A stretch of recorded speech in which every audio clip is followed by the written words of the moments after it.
I told you that I went to school in Philly once or twice because my grandmother would keep me and not send me back. And every time that they put me in public school in Philly, they would have to put me like 2 grades ahead because the teaching at the school was an advanced teaching. And that was thanks to the environment that you grew up in the actual Black Panther Party, or was it? At the school, the Oakland Community School, the Oakland Community Learning Center that I went to, that was the school that was founded by Huey P. and the Black Panther Party. They taught the kids at an advanced level. How about that? Because what they would do is, another thing that they did, they didn't teach you, what to know per se, but they taught you how to learn. Meaning they encourage you to ask questions. And they wanted you to be inquisitive and question things so that we can get to it, as opposed to just read that, write that, learn that, and do as we say. So it was a different style of teaching, but it was an advanced teaching, right? And at that time, as it started to spread that it was, people wanted to come see for themselves what that was like. So I actually got to meet Rosa Parks. She came to our school. How about that? Wow. We have pictures. Rosa Parks came to visit our school. Nice. Willie Mays came to the school.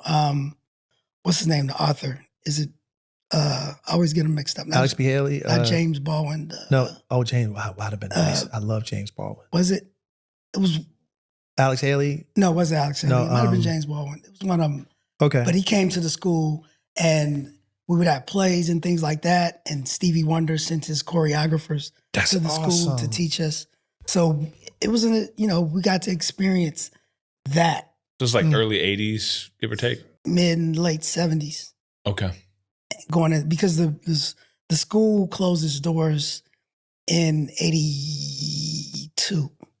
And I graduated in 81 from that school. And we didn't have first grade, second grade. It was just group A, B, C, D, E. It went up and they put you in the group, not by your age, but by your aptitude. Wow. How about that? So that's why whenever I would be placed in a public school and they tested me, they would have to put me higher grades ahead. And then I'm thinking, oh yeah, I'm doing it. But then when I come back. It's amazing what people can accomplish when they're not being forced into categories. Yeah. When you can just be you and figure out where you belong. Yeah. And think freely. Look what you can accomplish. And it somewhat exposes the systemic way that the government tends to think. Yeah. If you're this age, you have to be this, and that, and the third. And if anything, you're stifling potentially a child's growth and awareness and intelligence. Yeah. And you get what you get. Everything after 5th grade should be electives. Once you can learn to read and write and do simple math, you should be able to figure out what inspires you. Yeah. I don't know about that. Well, like gym. Well, let me get 4. But you I find day and age. I find it interesting that a lot of the pioneers of whether it be music or engineering or whatever, gym. He might be they might revolutionize gym, right? A lot of hoopers. But a lot of people that we tend to look up to are either dropouts or they haven't finished college or anything like that, because students. they're from the curriculum side, but their aptitude was so much higher. Yeah, and some of our, like you said, a lot of our geniuses didn't finish high school. Because it's boring. It's boring. Yeah. It bores them. It doesn't challenge them. So I'm saying, when I say electives, I mean like there's like creative programs for you to be involved with. You can learn how to, especially now with technology being at the forefront of a lot of what we do, letting these kids let their minds run free and create something special. Yeah. Especially like you, Sean, your son, Micah's, these kids are incredibly intelligent. Yes. But they're very introverted. Yes. Right. Yes.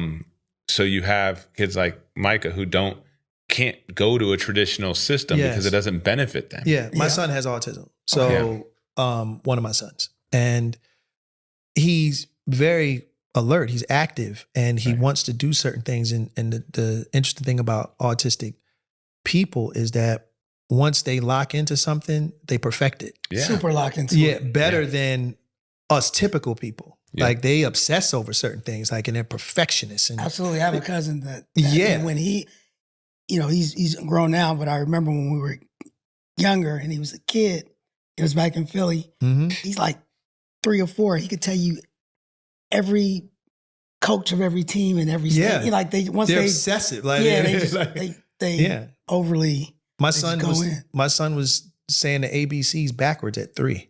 Right. Like quick. Great. And it was like, say the ABCs. Z, Y, X, W. I was like, Then go right back. yeah. Like, so again, but Wow. that's very interesting. I just wanted to touch on that because, again, I think a lot of people tend to become misinformed a lot about a lot of American history, specifically Black history. Yeah. And when I think of the Black Panthers and what gets people all ruffled is that one image of them on the government steps with rifles. Right. When you realize that was legal. Yeah, that's what I was about to say. That's why they did it, because That was legal. That was legal back in at the California. time. You could do Illegal that. protest, Yeah, it wasn't them They wasn't storming the Capitol. Right. They didn't storm the Capitol, which was illegal. Which was illegal. They were actually exercising their right as citizens of the state of California Correct. to bear arms. And it's so funny that Shortly after that afterwards. image, they changed that law. Yeah,